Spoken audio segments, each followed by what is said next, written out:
کشمیری سارے کے سارے تھے ہندو، مگر بادشاہ ان کا تھا بودھ۔ یہ بودھ کیسے یہاں بادشاہ بن گیا تھا، اس کی تاریخ کا بھی ہمیں نہ ضرورت ہے نہ اس کا موقع ہے۔ بہرحال یہاں کا چھوٹا سا بادشاہ تھا رنچن، اس لیے یہ ہر چیز میں بالکل الگ ہیں۔ ان کا جغرافیہ بھی الگ ہے، ان کی ہسٹری بھی الگ ہے، ان کی شکلیں بھی الگ ہیں، ان کا مزاج بھی الگ ہے، ان کا رہن سہن بھی الگ ہے، ان کے عادتیں اور اطوار بھی الگ ہیں۔ اور اس صورتحال کے اندر یہاں اسلام لے کر کوئی آنے کو تیار بھی نہیں تھا، اور اگر کوئی آتا تھا تو کبھی یہاں کی موسم کی مشکلات کی وجہ سے واپس چلا جاتا تھا، اور کبھی لینگویج کے گیپ کی وجہ سے یہاں بات پہنچ نہیں پاتی تھی، اور اس لیے صدیوں تک اسلام کی دولت یہاں نہیں آ سکی۔ کئی سو سال ہو چکے تھے پورے ہندوستان میں اسلام کا سورج، اسلام کا نور پھیلا ہوا تھا، مگر کشمیر محروم تھا۔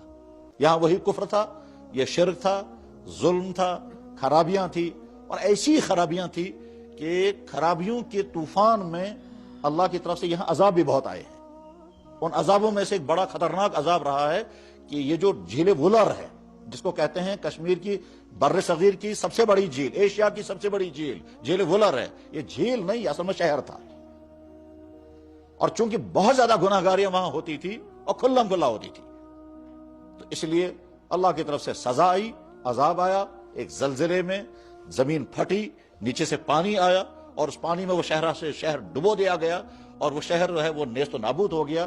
شہر کا نام تھا سندھ مت نگر، اس کا نام و نشان بھی ختم ہو گیا، اور پھر وہاں نیچے سے پانی نکل آیا، اس پانی ہی کا نام اب جھیل وولر ہے۔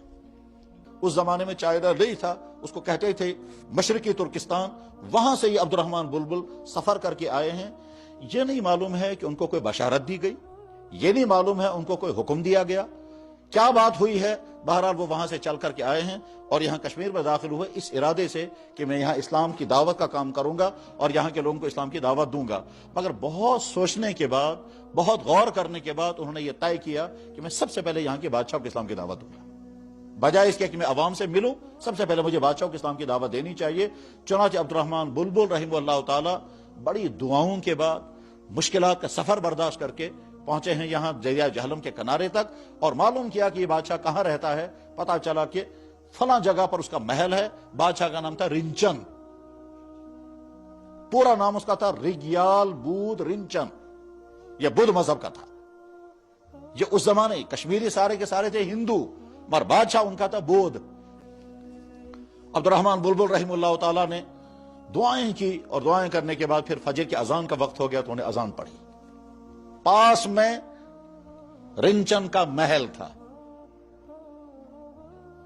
عجیب اتفاق یہ ہے کہ وہ پوری رات رنچن تڑپتا رہا ہے، بے قراری تھی، اسے نیند نہیں آ رہی تھی، اور ادھر سے کئی ساری پریشانیاں بھی تھی اسے، کیونکہ یہاں کے عوام جو ہے وہ ہندو ہیں، اور وہ ہندو اس بادشاہ کو قبول کرنے کو تیار نہیں تھے۔ اسے ڈر تھا کہ میری حکومت کا تختہ نہ الٹ جائے، اور اصلی بادشاہ اگر کشتار سے واپس آ گیا تو پھر میں شاید ٹک نہیں سکوں گا۔ یہ مختلف قسم کے ٹینشن اسے تھے، اور ادھر سے وہ جو دعائیں وہاں ہو رہی تھی وہ دعائیں اس کو چین نہیں دینے دے رہی تھی، اس لیے وہ ساری رات تڑپتا رہا۔ اب جب صبح کے قریب کا وقت تھا، نیند اسے نہیں آئی تھی، وہ پریشان تھا، تو ادھر سے آواز آئی، وہ اذان کی آواز تھی۔ یہ سنتا رہا کہ یہ اذان کی آواز، یہ تو میں نے آج تک آواز سنی نہیں۔ اس نے بھجن سنے ہوں گے، بدھوں کے بھجن، ہندوؤں کے بھجن، یہ تو سنے تھے، لیکن یہ والا سٹائل، یہ والی آواز اس نے کہیں نہیں سنی تھی۔ وہ بادشاہ رنچن اپنے دربار کے تمام لوگوں کے ساتھ اسلام میں داخل ہو گیا اور کلمہ شہادت پڑھ لیا، اور جب ظہر کی اذان کا وقت آ گیا تو اسی محل کے اندر اذان پڑھی گئی۔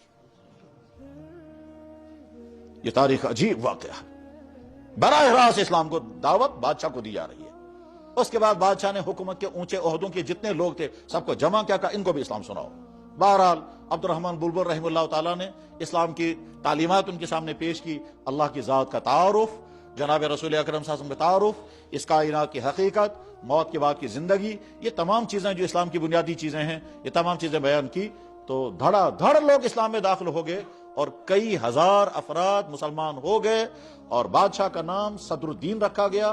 پہلے اس کا نام تھا رنچن، اور اب وہ صدر الدین۔ اس کے بعد پھر یہاں واپس مشکلات کا دور آ گیا، اور پھر کفر کا زمانہ آ گیا، پھر کفر کی حکومت آ گئی چند سال تک۔ اس کے بعد وہ جو بیچ میں شمس الدین تھا وہ یہیں رہا۔